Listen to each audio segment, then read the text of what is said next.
If there is anything certain that has come out of this pandemic, it is that there are no more uncertainties. Virtualization is the new normal. And in this virtual world, feelings are not measured by the distance of miles, but by the reality of our desires. Your desire of connecting with us has been validated by your presence over here today. A fervent salute and warm welcome to the eFest Sanguine 2021, hosted by Delhi Public School, Dhinkanal. Here's Omina Rajans sharing the excitement right from the school building. It's an honor to announce the radiant presence of our esteemed guest speaker this morning, the pride of Odisha, Mrs. Pamela Satpathy, IAS 2015 batch, ex-commissioner GWMC, Warangal, who is presently working as district collector, Yadadri, Bhungir district, Telangana. We extend a heartfelt welcome to you, ma'am. Your presence has added a crowning touch to this special morning. We highly acknowledge the radiant presence of our worthy Honorable Pro Vice Chairman, DPS Dhinkanal, Shri Binod Das, esteemed Director, DPS Dhinkanal, Dr. Lagnajit Das, revered Principal, DPS Dhinkanal, Mr. Vijay Kumar Sahu, invited guests, worthy parents, and a wonderful students community. Our school now counts 7 years of its inception, and in all these years, the academic fraternity has been committed to the vision of achievement, aspirations, and enriching lives. At DPS, we recognize the importance of global dimension and the need to prepare our students for the cross-cultural competencies to carve a niche in an ever-changing global scenario. And today's webinar is a testimony to it, wherein we are going to meet a personality who will surely make a great impact on our lives. Today we have with us an eminent personality, IAS Ms. Pamela Satpathy. She is an epitome of feminine strength and diligence, an academic and career virtuoso. Mrs. Pamela Satpathy has made the people of Odisha proud by bagging the 51st rank in the UPSC Civil Service Examination. She is an icon and a true inspiration for the million of Indian students and has taught that nothing is impossible. She is a native of Sunabeda, Koraput district of Odisha.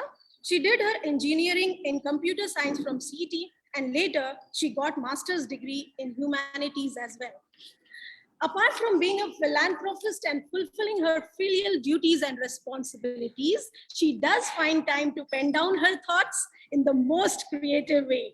Not only an IAS, but Pamela ma'am is also a poet, a blogger, artist, and a nature lover. We are fortunate enough, ma'am, to have you here today to ignite the minds of our students with your motivational words. But at the very outset, I would now request our director, Dr. Lagnajit Das, to address the viewers. Please, sir.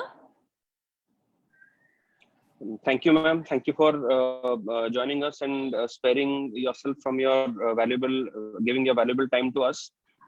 I so wanted you to come personally and interact with the students, but owing to the COVID-19 pandemic, we are not able to do that.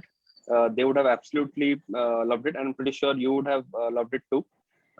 So I won't keep you and our audience waiting anymore. So I think you should, I request Omina ma'am to kindly go ahead with the proceedings. Thank you, ma'am. Thank you again for sparing your time for interacting with our students.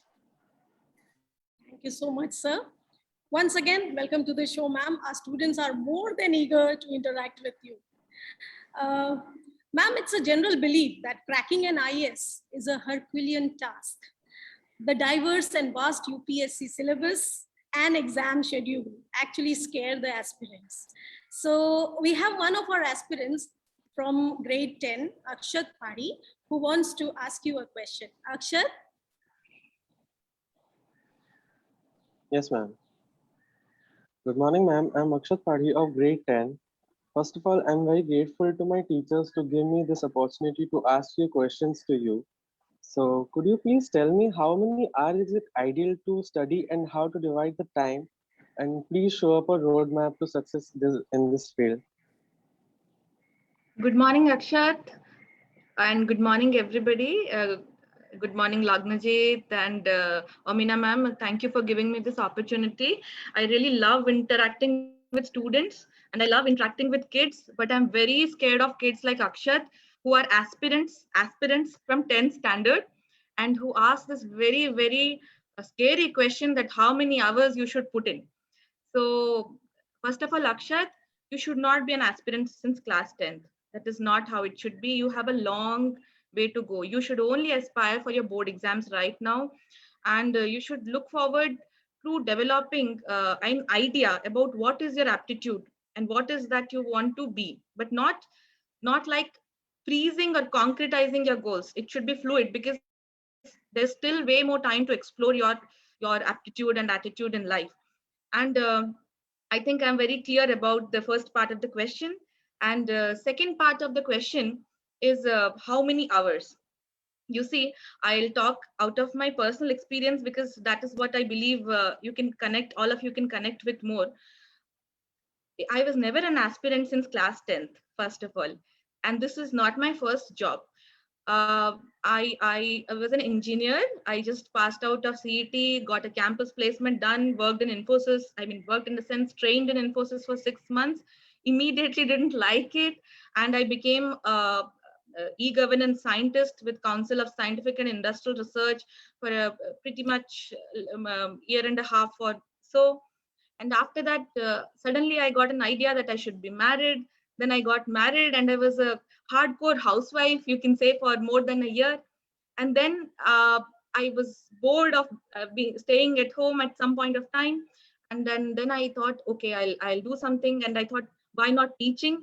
And that's when I taught as a lecturer in sociology and community health. Why sociology is because I have done 3 post graduations after engineering, because I was never a hardcore engineer that way. And I always loved humanities and the soft science, you can say, the social sciences. And why community health, you can say, is because I'm married to a doctor and I'm very much fascinated by medical science, but I'm very scared of blood. So I never became a doctor myself. So I took this opportunity to become a lecturer, and that was my 3rd job. Later, I became administrator like now.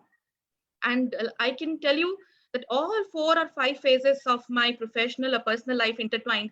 I have loved each aspect of it, and I have allowed myself to explore each opportunity. So you should never concretize your goals, especially at such a young age, because there's a long way to go. So I believe you should allow yourself, more flexibility that way. Yeah. Thank you, ma'am. Thank you so much, ma'am, for your valuable and inspiring words that you said today. That was beautifully Thank handled, you. ma'am. Now that you have spoken about your marriage and your child, Thakur Manjeet Prasad Singh of grade 11 Commerce, he has a question quite around that particular topic. So yes, Thakur, ma'am, he will not be able to put on his video due to some network issues. So he, please kindly adjust with the audio. Yes, Thakur, could you please speak? Good morning, ma'am. Myself, Thakur Manjeet Good morning, Prasad Singh Thakur. from grade 11. Ma'am, I'm very glad that having this conversation to you. And I'm very keen to know, how do you juggle between your job and responsibilities towards the family, especially when you have a toddler at home? Yeah, it's a very emotionally loaded question. I think as IAS officers, I would take the liberty of saying that since Lagnajit is a very dear a family and a friend to me, he knows what kind of hurdles and so-called issues we go through. And it's never a perfect juggle, to be honest. We have very few postings. Even as IS officers, we have diversity of postings.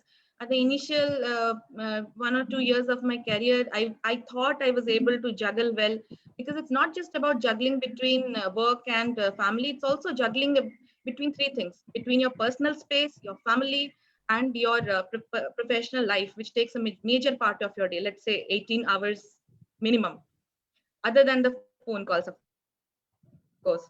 So that was some part of time, but last 1.5 years with the expanded family, with the toddler in my arms, I have been not very successful in juggling, and I have been very grateful in finding family support. But yes, of course, it takes a toll. But at the end of the day, when you come back home and you find a smiling kid, it takes away all your stress. Uh, Also, I would definitely want to put in a word of caution, you may say, to all the young children out there, that you are always replaceable at work. If not today, tomorrow you'll be replaced, and there will be another competent person who will come and fill in your space, maybe work harder and better than you. But when it comes to your family, you are irreplaceable. Never miss out an opportunity to be the brother, the sister, the kid, the child, the son, the daughter, the wife, the mother. Never miss out the opportunity. I think work or duty is never unidimensional. It is always balanced, and it is always multidimensional. You will never become a successful person if you only look at your career, your goals, your aspirations, your job. You will be successful at the end of your life if you have balanced both sides. So please remember that duty is always multidimensional. It is also towards your family. I think I'm also learning the hard way. It takes a lot of toll on your mental health, your physical well-being, your family space. Sometimes it is inevitable, but at the other time, one must pinch ourselves and like remind us that we need to balance. Yeah, that's all. Yeah, thank you, ma'am. Thank you, Thakur. It was a very mature That was question. a beautiful takeaway, ma'am. Yeah, that was a beautiful takeaway, ma'am. You can be replaced at your professional work, you cannot be replaced at your home. Beautiful message. And the question comes from Ashutosh Mishra of Level Commerce. Ashutosh, are you there? Uh, Ashutosh? Good morning, ma'am. Good morning, It's really Ashutosh. an honor to be here today. I'm an 11th grader commerce student, and as we all know, you have reached somewhere millions everyday dream to may it be struggling as an aspirant or enjoying the vibe of Labasana. A lot of people are determined and passionate about it. How has your life changed since you have achieved your goals? Yeah, very difficult question. Uh, I'm not sure whether millions really aspire to be here, because there are millions who think they want to be here, and there are millions who are here and don't want to be here. It's a very complex scenario on the go, because as a human being, as an individual, your needs, your aspirations, your desires evolve over a period of time. uh, for me, it has been a very enriching experience to be a part of this fraternity, this all India services, because it gives it, if you want to contribute to the society, of course, each individual, whether a teacher, a doctor, a sanitation worker, your ayahs in the school, anybody, engineers, anybody, all of them contribute to the society in the maximum possible manner that their job chart offers them.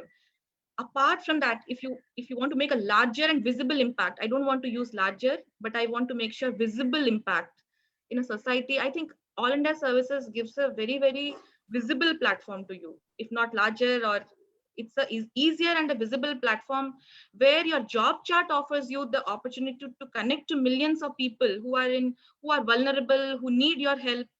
And that way, that's one part of the job which has been like very satisfying to me personally, because as a child, I have always wanted to be someone, to see myself being useful to the society in this manner. So I think that is the reason I have been changing so many jobs frequently and been here.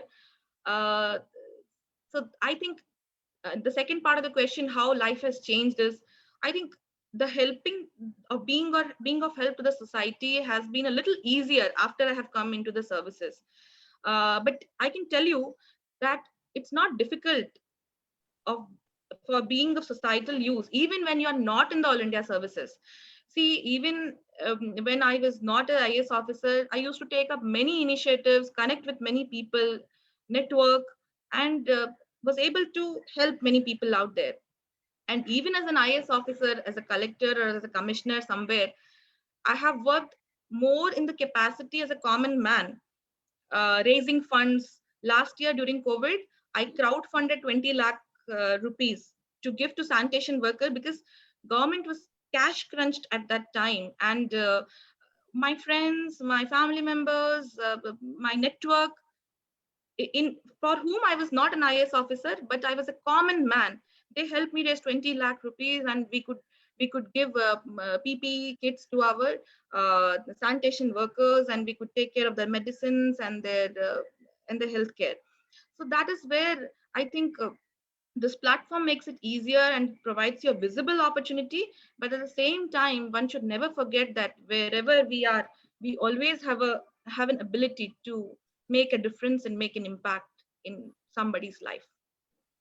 Overally, ma'am, so it's making the process of serving the society more efficient every day. Exactly. Yes, easier, And not efficient. I would like to correct. There are Nobel Prize winners. There are many people, Magsaysay Award winners, who have dedicated their entire life to the service of mankind, and they have done a way better job than any of us. So it makes it visible. It may or may not, and make. I mean, that's what I would like to put it that way. ma'am, do you have anything unaccomplished or you would like to accomplish in the near future? Yeah, so I have a lot of goals because a alive man will have unfinished goals till his last breath. So that's what I believe in. I wanted to write a book, and I wanted to write many books, and I wanted to read very many books than I write. But that's lately because of being a young mother and a young officer here, because of time crunch, that is one part. And I wanted to travel the world with my husband and with both set of parents, from my husband's side and from my own parents. And I wanted to show them because when we were young kids, our parents used to take us to many places with a little cash in their pockets and a big heart. So now we have big cash and we have little heart, unfortunately. So I would like to tour the world along with my husband and both sets of parents, and read a lot of books and write a few books. And when I grow old, probably in some hill station, I would like to still be useful to the society in some manner or the other. That's my little aspiration. That's really great, ma'am. Thanks for your valuable words. Thank you. We are really glad to know, ma'am, you had a penchant for doing things for the society, and that has led you to the civil services. We have a right person in the right field now. Thank you so much. Now, ma'am, now there is a question from Pratyasha Patnaik. She's also a 11th grader. Pratyasha, are you there? Yes, ma'am. Yeah. A very good morning, ma'am. A very warm welcome. I'm Hi, Pratyasha. Pratyasha. Yes, ma'am. I am Pratyasha and I am from 11th grade science stream. So, ma'am, I would have loved to ask this question to you in person, but unfortunately, I won't be able to. But I'm really thankful to the school for giving me this opportunity to ask you this question in this webinar. So, my question for you is, as the representative of a district, an IS officer has to go through a lot of examinations and special training criteria. Then as the representative of the whole nation, why doesn't the Prime Minister go through any special training criteria or examinations? Okay, very valid question, Pratyasha. I also used to think about this question before I joined the IAS, and before I got an opportunity to see the political and public representative basically up front and close. See, your 10th board exams are very different from your 12th board exams. Then your commerce exam is different from your science exam, because the goal at the end of the two streams is very different. Similarly, when it comes to public representatives, I would like to call them public representatives instead of politicians, because that is what they're originally supposed to be. They also write a test, but the nature of test is different. They are public representatives and they have to represent the publics. So public has to choose them, and that is their exam. And that exam comes in every 5 years, once in every 5 years. And that is a tougher exam, because in a family also, you cannot, your father or the mother may like you more than your brother or the sister. Even in a family, we have the dynamics, right? So in a society, when democracy is a game of numbers, to be selected as a public representative once in a 5 years is a very, very tough thing to do. On the other hand, we as public servants, we are servants. People cannot be picky and choosy about us. So wherever government posts us, we'll go work. And we write this exam only once in our life. We get selected, and then we write the exam in a smaller scale every day on our files. That is where the reflection of the exam comes into picture. So what I mean to say is, they write the different exam, we write a different exam. The tenure, the nature of the exam is different. Of course, goal of both exams is same, to serve the society. I am not sure about what they do or they don't do. I don't want to comment on that. As public servants, we try to justify the exam that we wrote. And of course, I would like to add one more thing, that it is never about the chair where you sit in. The chair doesn't define any person ever, not even the Honorable Prime Minister of India. The Honorable Prime Minister of India, by being the person he is, or the Honorable Chief Minister, or the governor, or the civil servant, or anyone, a person defines his chair. It is never the other way around. So if a politician or if a public servant or a public representative is illiterate, is illogical, is rational in his attitude, nobody judges him fairly. He may get through once, but nobody judges him fairly. And that is where he gives a bad name to the chair. But if a politician or a public representative or a public servant is knowledgeable, has acquired a few more degrees, is credible in his approach towards work, people value him.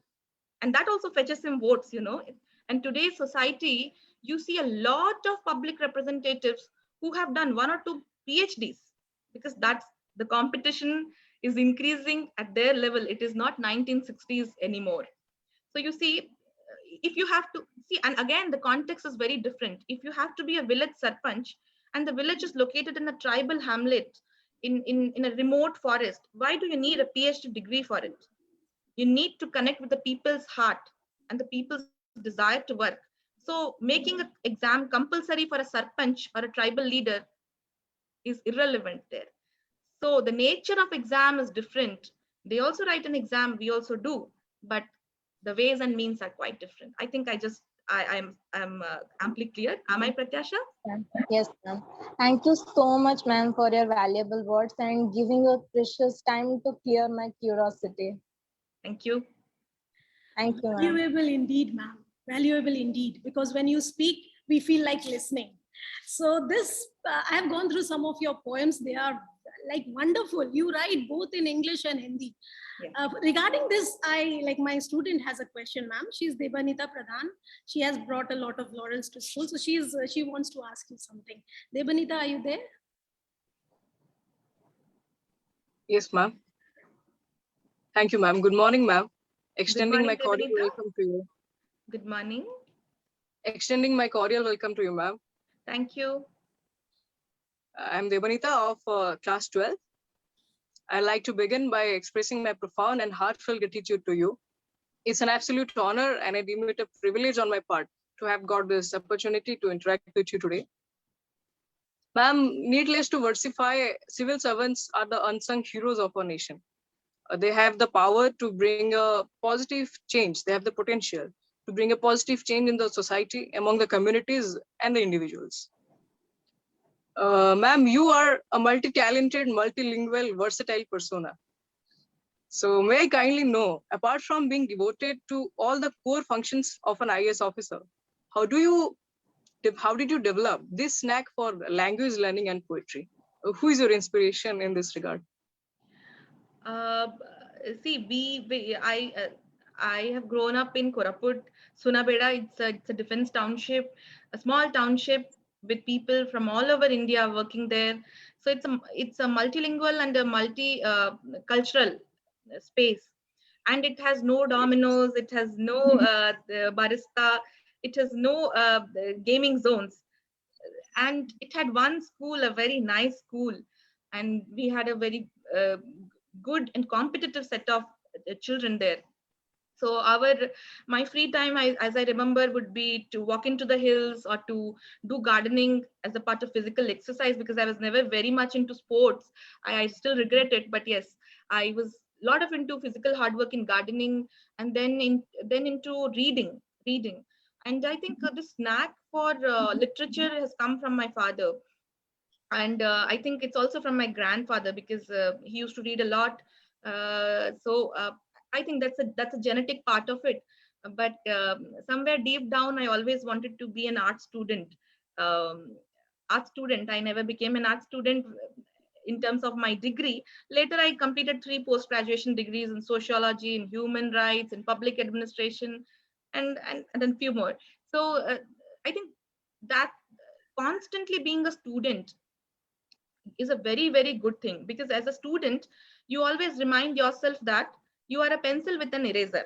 You write, you make mistakes, you erase. But when you stop being a student, you become a pen, right? Once you make mistake, you have to tear that part of your life and you have to throw it. So always keep in yourself that you are with an eraser. You are a student.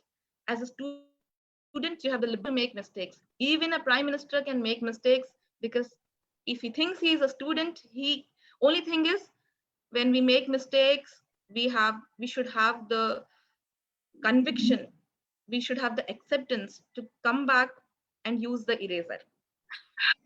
So that's how I have been able to convince myself to pursue hobbies and develop a knack for it. And in a way, writing down my sorrows or joys multiplies them, amplifies them, and it's also a kind of meditation, you can say. So meditation can be of many types. So there are 2 ways a man looks at his life. One is that job, which is like you do something and you have to like it, and the second is you like something and you do it. So hobbies is the second part, I guess. And unless these 2 things work in tandem, you are not an alive person. You are just existing, not living.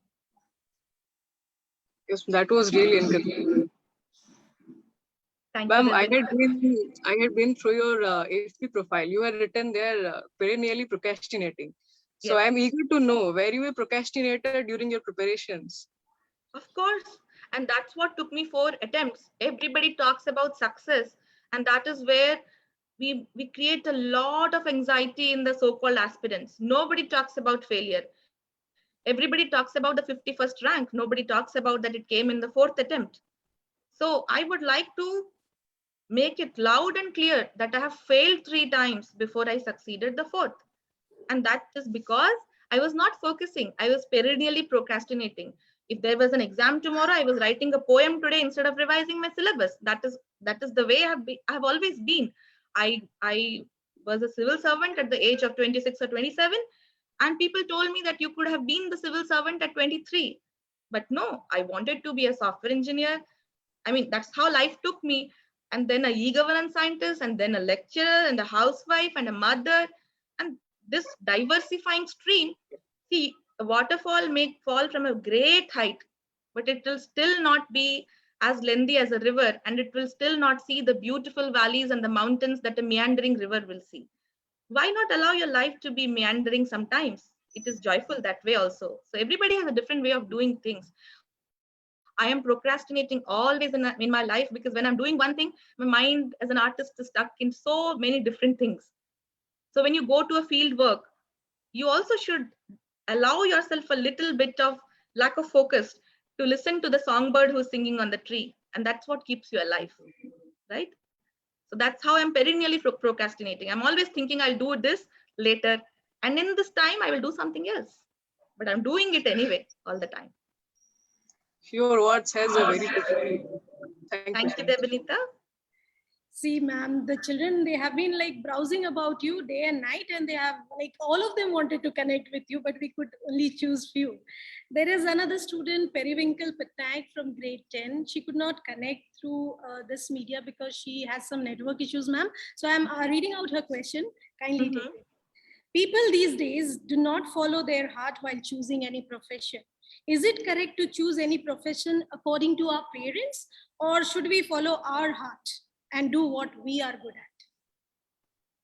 I think you can do both, right? As parents, your parents know you a lot because they have given birth to you. Of course, that doesn't give them any uh, right to yeah, whatever, choose for you. But at the same time, their choices are never bad. I wanted to become a journalist and choose arts, but right now when I'm looking at journalism and the kind of scenario like currently, I think I'm better off this way. And I was into science and I was also into arts. So I got admission to a couple of good humanities stream colleges as well. But I chose this because that's what my father wanted me to do. And I don't regret it any day, because you see, now after becoming an engineer, I'm still a person with 3 master's degree, 1 degree in engineering, 3 degrees in humanities. So it is always a balance. I don't think that your parents will ever want you to go the wrong way. And even at the age of 60, nothing stops you from taking the call of your heart.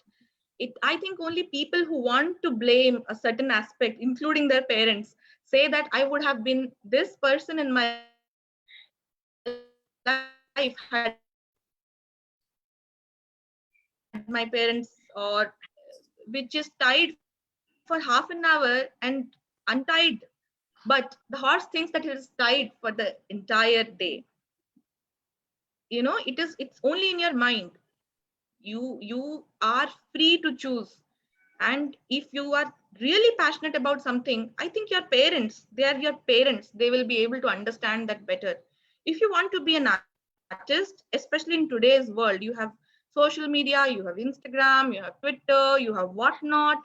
What stops you from being an engineer and drawing, making art and poetry and creating beautiful magical things out of your hobbies and posting it online? You're still an artist. So i think I think we have to see things differently to realize different things. Okay, I will thank you, ma'am, on behalf of Pencil. I guess she has got the answer very clearly, that she has to follow her heart but take her brain along, and parents are never wrong. Okay, ma'am, the last question from Usha Shri Das of grade 11. I think she's there. Usha Shri, could you please?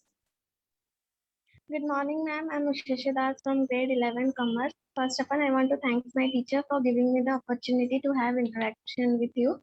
Ma'am, my question to you was, could you please share your success mantra and also advise who are missing online classes and getting inured to it, and how to make most of this time?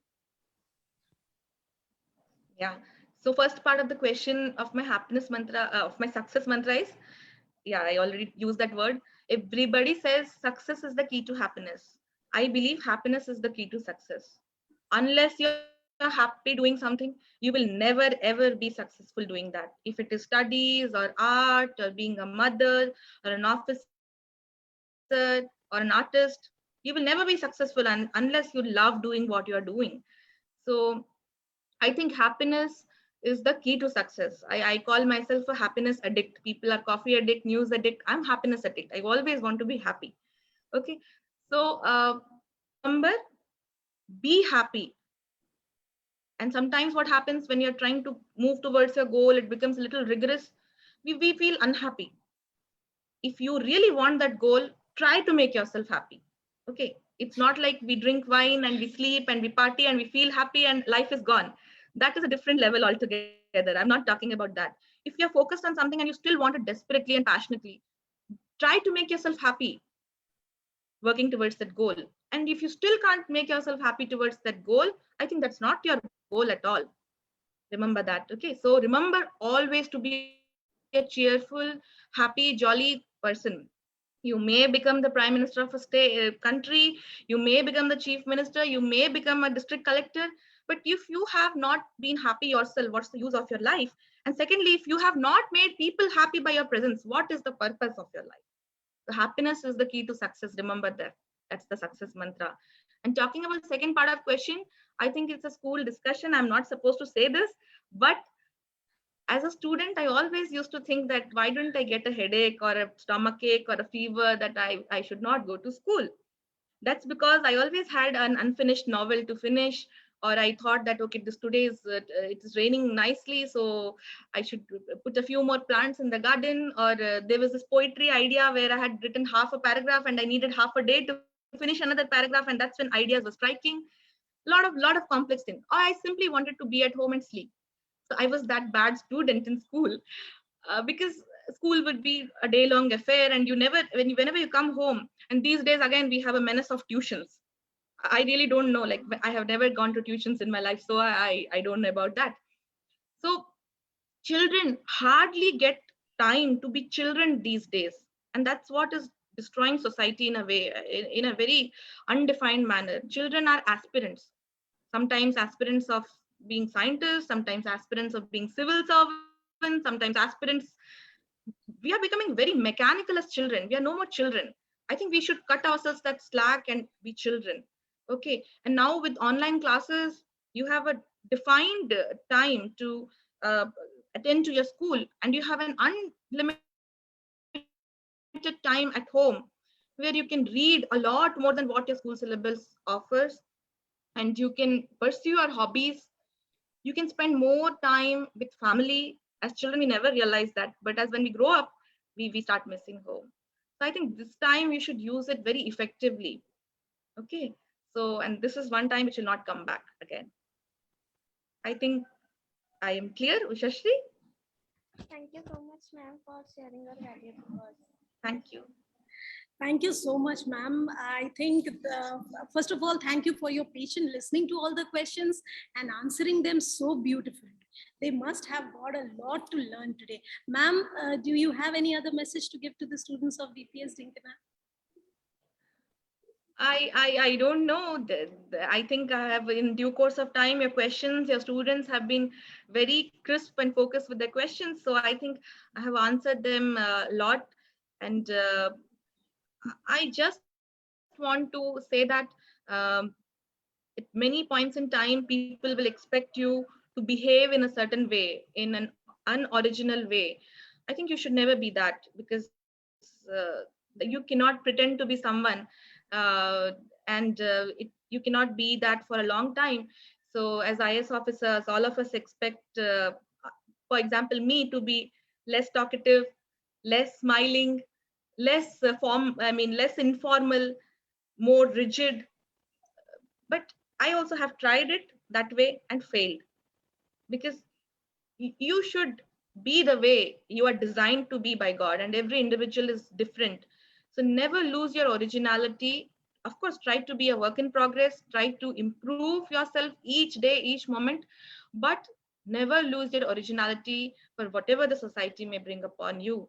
And always have kindness more than your degrees, your work, your anything. Kindness will take you a long way in life. And when you die, there should be at least 10 people crying for you. So that's how I believe to live life. And as children, we are always made to look into a cardboard sized compartment of aspirations and dreams. I think we should teach our children more than that, of looking beyond in life, and not just a phase of being a student and then being a worker or a officer earning a salary, and that's it. So we should allow them that flexibility. That's what I believe. And That be was happy always in whatever you do. That's all. That was wonderful, ma'am. It was so resonating also. It made my day. Okay, so thank you so much, ma'am, again. And indeed, this session must have created ripples in the mind of our children, and they are surely going to emulate you in future. Dear children, it's wisely said that roots of education are bitter, but fruits are definitely sweet. If you want to enjoy something, then think today is the first day. If you want to achieve something, think today is the last day. With that, I will now request our esteemed director to speak few words. It's time to listen to our director, sir. Sir? Thank you for the wonderful session, ma'am. What I would like to say at this point is the few words which ma'am said, which are still echoing here is about the fact that the pencil and the eraser. You should always should learn new things. You should not stop being a student, because the day you think that your learning process is over, that day you're finished. You should always have it in you that if you do a mistake, then accept it, acknowledge it, and then move forward in life, correcting that mistake. Thank you so much, ma'am. Thank you so much for gracing the occasion again. It was wonderful listening to you. Thank you, Lagnajit. It's been an honor to interact with children. We always get to interact with very, very old and rigid and matured people in our work. So it's lovely and rejuvenating to interact with students. Let's hope these pandemic times are over soon, and we can have you on a one-to-one interaction in our school. Certainly, very glad to do it. Yeah. Thank you. Thank you, sir. I think the students have got the message very loud and clear. Learning is a lifelong process. It never ends. And now with that, we have come to the concluding part of this program, and we should end it with a vote of thanks, as it is the formal practice. So I start with a humble gratitude to the omnipotent divine force that makes everything possible. On behalf of every member of the TPS Dhenkanal fraternity, I would like to thank our iconic guest speaker, Mrs. Pamela Satpathy IAS, for taking her precious time out and giving her consent for this wonderful session. I render a huge thanks to our Honorable PVC, Shri Vinod Das, for his incessant motivation and support. We are thankful to our esteemed director, Shri Lagnajit Das, for inspiring us with his innovative ideas. I extend a hearty thanks to the ex-principal in charge, Mrs. Anupa Sakya Bora, for playing a great role, playing a pivotal role in making this program successful. I would like to thank our esteemed principal, DPS Dhenkanal, Mr. Vijay Kumar Sahu, for his Midas touch to this program. A sincere thanks to all my colleagues who left no stone unturned to bring up the program. I also want to thank the people who worked behind the scene to execute this event. Heartfelt gratitude to the administrative department, the technical and housekeeping staff who were alert and devoted in bringing up the show, and undoubtedly a gratitude to the parents for their faith in us. And my special students, thank you for your wonderful cooperation, as you do always. Thank you so much once again. Stay safe, stay connected. Thank you so much, ma'am. Thank you, sir. Thank you. Thank you.